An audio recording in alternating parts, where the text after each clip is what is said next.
And Honorable Chair, Honorable Speaker, thank you to the Honorable Angonyi for the correction. Honorable Speaker, I beg to rise to oppose this particular motion, Honorable Speaker.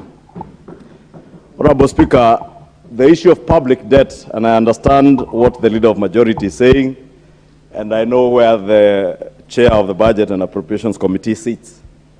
But Honorable Speaker, the issue of public debt is not something that we ought to be justifying to ourselves, to appease ourselves, because it is a burden that we are laying on the shoulders of the Kenyan people. And that burden, Speaker, as much as I heard His Excellency the President the other day on Madaraka Day telling us that debt is simply us utilizing other people's money.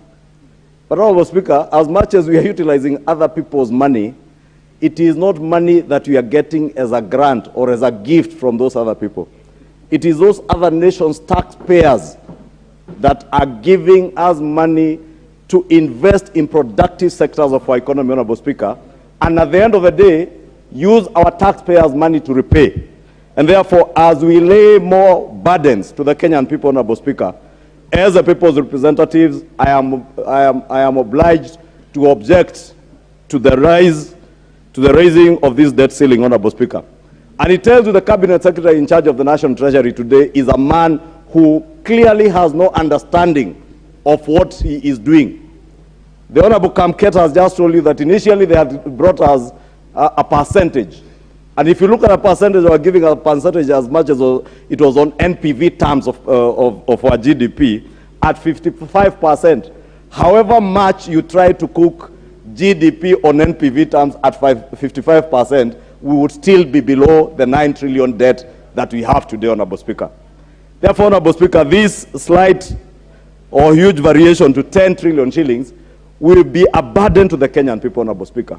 But more importantly, Honorable Speaker, it is outside what this House has approved in our medium-term debt strategy paper.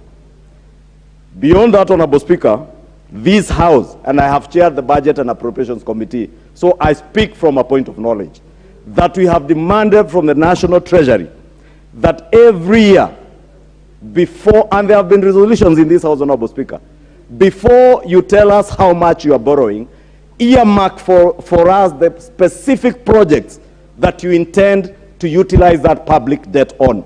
Today, Honorable Speaker, we are increasing our debt to 10 trillion shillings, and we cannot earmark projects where this money will go into. Even the appropriations bill we'll do we'll be discussing today, Honorable Speaker. If you look at the estimates that are there is nothing specific on what specific projects will be financed using public debt. Honorable Speaker, the greatest danger, we are also, I think in the course of today, Honorable Speaker, if I look at the order paper, bound to discuss the supplementary estimates too at the end of the financial year, Honorable Speaker, or at the tail end of the financial year. And I see the chairman of budget winking at me because he knows I know what I'm speaking about.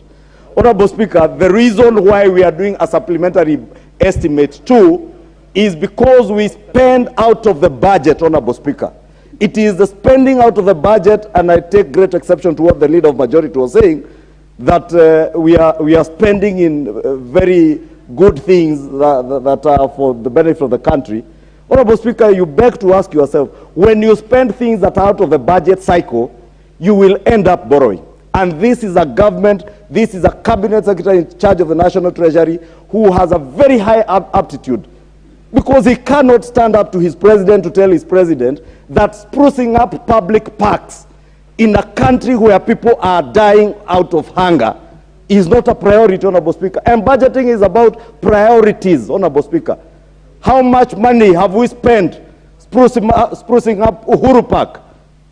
How much money are we spending to spruce up Uhuru Gardens? And I don't know why they're all Uhuru.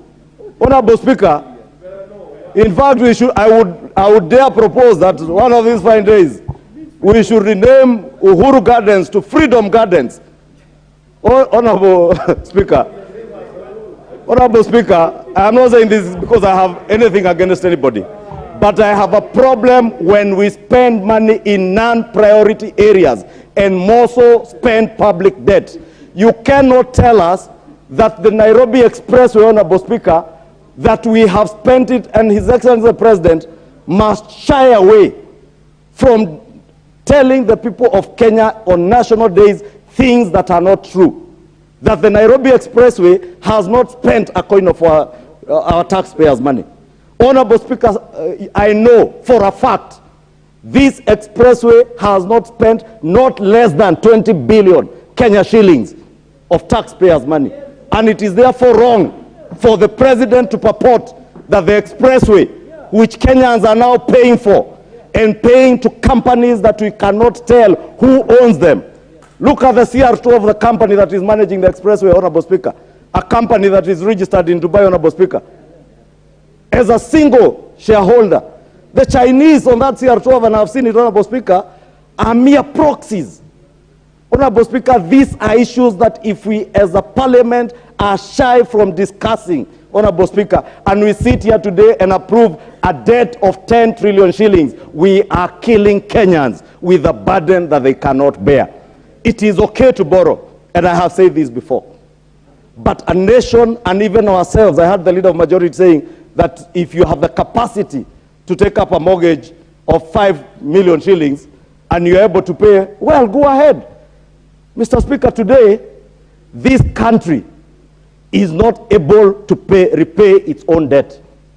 Our CFS, Honorable Speaker, those in the National Treasury will tell you, this January, they had to borrow from the domestic market to be able to finance our public debt, Honorable Speaker. And that is the danger that we are living in. But we are dealing with a regime and people who have no aptitude to think about the ordinary Kenyan who is suffering, Honorable Speaker. It is burdens that we are laying on the Kenyan people. How I wish we were more innovative in terms of being able to expand our tax base by simply expanding our bottom. And that is why I don't know why they get jittery when they talk about bottom up. Bottom up simply means that we will expand our tax base at the bottom of the pyramid, the economic pyramid, Speaker, so that we get more taxpayers into the tax net. Honorable Speaker, we must also reform our KRA. I do not know why today, Honorable Speaker, KRA, if you speak to DG Uhuru, he will tell you for the last 3 years, he has not been able to recruit new staff. Honorable Speaker, when we gave them money in 2019, I think 2019-2020 budget, the first supplementary, after I left the seat of chair budget, that money was all removed. KRA today is an institution today that we must restructure and renew so that even part of the money they are collecting from taxpayers is done as a percentage of what they collect.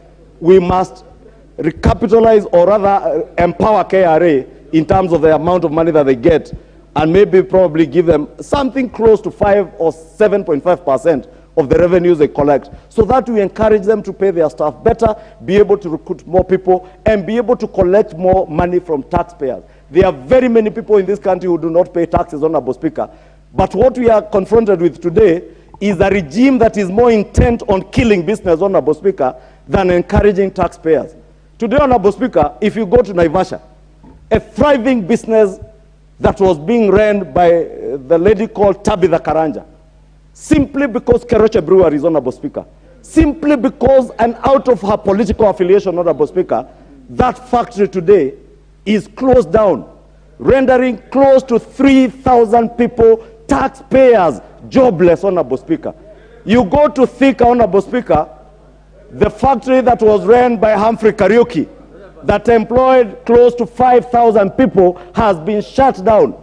Honorable Speaker, I want to say as I conclude, because I see time is over, that we must empower KRA to collect more revenue. We must rebuild our economy from the bottom up, and I rise to vehemently, Mr. Speaker, oppose the increment or the variation of this public debt ceiling, because it will be a further burden to the Kenyan people, Honorable Speaker, and I beg to oppose. Honorable Wandai. Mr. Speaker,